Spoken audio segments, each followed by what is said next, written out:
con él vamos a estar hablando de postura. Bienvenido, un gusto. Bueno, muchas gracias. ¿Qué podríamos decir de la postura? ¿De qué manera la podríamos definir? Bueno, la postura es para nosotros un tema central en nuestra profesión y de hecho hace que todas las diferentes especialidades de la kinesiología, como es la osteopatía, la quiropraxia, el RPG y tantas otras, estén relacionadas con este tema de la postura. La postura tiene muchos enfoques y muchas definiciones. Es como digamos, la forma que adopta nuestro cuerpo en el espacio, buscando permanentemente un equilibrio. Por lo tanto, reconocemos que para mantener una postura hay que luchar permanentemente contra un desequilibrio. Ese desequilibrio, que es una lucha permanente que tiene el ser humano contra la gravedad, contra el medio ambiente, etc., responde básicamente a necesidades internas y necesidades externas. Por eso nosotros siempre decimos que la forma que adopta nuestro cuerpo, de alguna manera, responde a una necesidad y no es siempre la que nosotros queremos tener. Y cuando aparecen las disfunciones posturales, el desafío está en encontrar las causas o esas necesidades que hicieron que nuestro cuerpo, que es como si fuera una cáscara, adoptara una determinada postura. Claro. ¿Podemos hablar de un ideal de postura? Sí. En realidad existen tantas posturas como personas. Nosotros decimos que la postura es como las huellas digitales del ser humano. Por lo tanto, no puede haber un modelo único en el que todos tengamos que parecernos a ese modelo. Cada persona tiene su postura, muchas veces no es la que quiere tener, sino la que puede tener, pero lo importante es que hay un concepto que en kinesiología es muy importante, que es que la postura ideal es aquella que yo puedo ponerme en la posición que quiero, el tiempo que yo quiero estar para hacer lo que tengo ganas de hacer. Me siento cómodo. Y me siento cómodo. Y para mantener esa posición en el espacio gasto poca energía.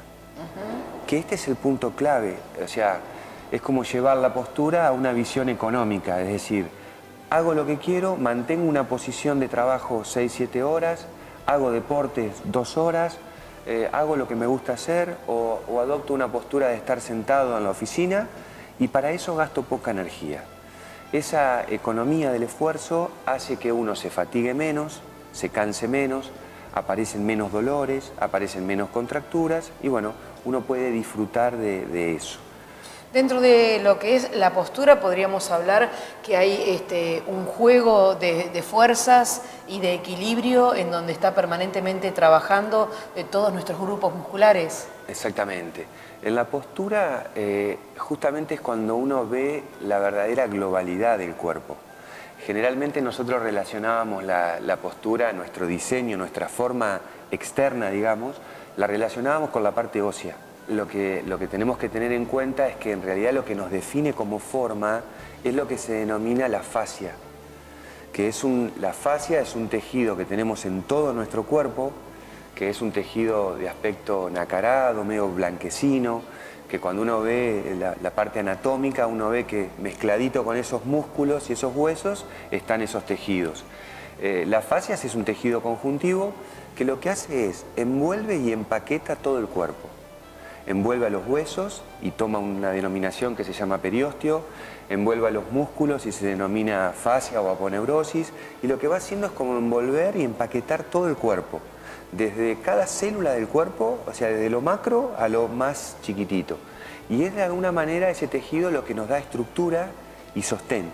Y las técnicas de reeducación postural o de prevención tienen que tener una prioridad de trabajo sobre ese tejido, sobre las fascias. Con relación a mirar un paciente, a detectar su postura y a visualizar cuáles son las carencias y las cosas positivas que tiene esa postura, ¿cómo es la evaluación que se realiza? Ha cambiado un poco el enfoque en cuanto a evaluar una postura. Es decir, tradicionalmente el foco estaba puesto en la opinión de un profesional de la salud, médico, kinesiólogo o la persona que evaluaba, y a través de evaluar la forma justamente uno podía decir si esa persona estaba más o menos alineada. Se sigue haciendo ese método, pero ahora se le da más importancia a un enfoque, a una mirada más interna. Es decir, lo primero que se le pregunta al paciente es cómo se siente. Porque hemos visto casos donde hay personas que están muy desalineadas desde el punto de vista postural, pero se sienten bien. O gente que está aparentemente muy alineadita, muy recta, muy derecha, pero tiene dolores y dolores crónicos. Entonces, lo más importante en la postura, lo primero es preguntarle a esa persona cómo se siente dentro de su cuerpo. Que tome conciencia de que si se siente muy apretadito, muy incómodo, si está inflexible, si se siente corto, si se siente cansado, con energía, con vitalidad. Es decir, primero se evalúa eso y luego se va viendo un correlato entre lo que él siente y le pasa como síntoma a lo que nosotros vemos desde afuera. O sea que la primera mirada que tenemos sobre el cuerpo es una mirada desde la estática, que el cuerpo para eso pone en juego este sistema facial que te decía antes para poder mantener esa estática confortable. Cuando nosotros empezamos a observar que hay desejes, por ejemplo, que las rodillas tienden a mirarse, que la persona tiene los hombros para adelante o que toda su columna está torcida para un lateral o para el otro, vamos viendo, vamos interpretando qué afección tienen los tejidos en el cuerpo para generar ese síntoma o esa disfunción. Claro, es postural. como una fotografía que uno la capta y a partir de allí hace el análisis. Es la primera impresión que vos tomás, porque nosotros decimos en postura que el paciente puede mentir, pero la postura nunca miente. El cuerpo nunca miente. Cuando vos mirás a una persona y le lees su postura, vas viendo la realidad de lo que le pasa, porque en el cuerpo es como que van quedando huellas de nuestro pasado y de cómo vivimos y de cómo trabajamos y de cómo, te diría hasta de cómo pensamos y de cómo sentimos. En el cuerpo queda todo reflejado. Entonces esa primera lectura que hacemos nos da una info muy importante. El error que cometíamos antes era que solo nos quedábamos con esa mirada estática de la postura. Como que la postura es solo estar parado lo más derecho que se pueda y en realidad no.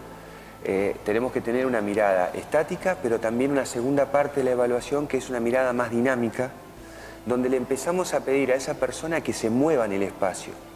Y de la forma en la que se mueve, y no solamente su columna vertebral, sino todo su cuerpo, vamos interpretando también si hay disfunciones posturales o no. ¿Y cuál es la proyección del tratamiento a partir de la disfunción o de lo que lo hace sentir incómodo a esa persona y que busca lograr encontrar un equilibrio? Exacto. En el test de la evaluación postural te va surgiendo una información que uno la va apuntando con mucho detalle porque después al final uno hace una interpretación. En la mayoría de los pacientes lo que se ve es claramente que el esqueleto, incluido este tejido tan importante que es la fascia, este tejido responde a necesidades internas del cuerpo y esas necesidades internas muchas veces están relacionadas con trastornos o disfunciones de nuestros órganos. ¿Sí? Por ejemplo, una persona que sufre habitualmente de un cólico intestinal genera una pequeña compensación en su abdomen que repercute en el resto de la postura. Lo mismo pasaría con alguien que tenga una disfunción hepática o que tenga un colon irritable o que tenga una complicación, una disfunción en su vejiga, ir viendo si esa disfunción postural corresponde a la edad que tiene el chico. Entonces, esa información para nosotros es importante porque en el tratamiento, si nosotros no trabajamos sobre la causa del problema, la disfunción postural no se corrige y el paciente permanentemente recidiva y entra en lo que se conoce como dolores crónicos. ¿Cuáles serían las distintas posibilidades que la kinesiología brinda frente a esta problemática? Bueno, lo importante para nosotros es tener un enfoque interdisciplinario, porque si reconocemos que una disfunción postural puede tener un origen a nivel visceral y también a nivel emocional, y estas dos causas están relacionadas, nosotros necesitamos que en el equipo de trabajo intervenga el médico, corroborando este diagnóstico, generando el diagnóstico en la primera parte de la atención, un nutricionista que oriente a esa persona para que le dé consejos de cómo alimentarse de manera más sana, para que esa víscera, ese órgano, esté sin disfunción y trabaje de una manera más saludable. Y también es muy importante el trabajo con los odontólogos, Por eso nosotros en el centro también contamos con el servicio de odontología, porque lo mismo que ocurre en las rodillas o en la planta de los pies se manifiesta en los dientes y en la articulación temporomandibular. Por lo tanto, en la consulta inicial que se hace, se marcan prioridades de abordaje. Según de dónde sea el origen de la disfunción, es el primer profesional que lo va a ir abordando. A medida que lo pueda abordar o el odontólogo, o lo pueda abordar el médico, o también la psicóloga o el nutricionista, la kinesiología va interviniendo en la parte física, pero siendo conscientes que esa corrección postural que nosotros pretendemos hacer sobre esas rodillas o sobre esa pelvis que se ha modificado, va a dar resultados siempre y cuando las otras causas estén siendo atendidas. Fundamentalmente es el paciente el que tiene que tomar verdaderamente conciencia de lo que le está pasando en su cuerpo para poder trabajar sobre él. Es así, porque aparte nosotros lo que vemos en la actualidad es que al cuerpo lo maltratamos mucho. Lo maltratamos porque tenemos una alimentación que termina siendo de mucho residuo ácido y que nos produce en el cuerpo, nos trae sensaciones de incomodidad, dormimos poco o dormimos mal y trabajamos demasiado y a veces estamos demasiadas horas exigiendo. Una vida muy estresada. Sí, sí. A eso se le suma el estrés, entonces nos movemos poco. Es más el tiempo que estamos sentados trabajando o bajo tensión que el que usamos para que el cuerpo descanse y tenga simplemente una caminata, el hecho de sacarse un poco esa tensión y ese estrés del cuerpo. Ese maltrato va quedando reflejado en nuestro cuerpo. Entonces, si la persona comprende que si sigue maltratando, no comprende que el maltrato que hace del cuerpo le genera esa disfunción postural y después aparece el dolor, si no se modifican esos hábitos, se hace muy difícil darle toda la responsabilidad al terapeuta para que me corrija un problema postural que tengo, que quizás lo arrastro de 10, 12, 15 años. Se termina transformando en un problema crónico. Exactamente, que es de lo que se sufre hoy. Hoy el principal problema que tiene nuestro sistema de salud es lo que se llaman enfermedades crónicas no transmisibles. La persona que sufre o está quejada de este tipo de dolores, ¿sí? Un placer el conocimiento que nos ha brindado y poder charlar con usted. Gracias. Bueno, muchísimas gracias a ustedes. Así continuamos con nuestro programa. No se vayan porque hay muchísima más información para compartir.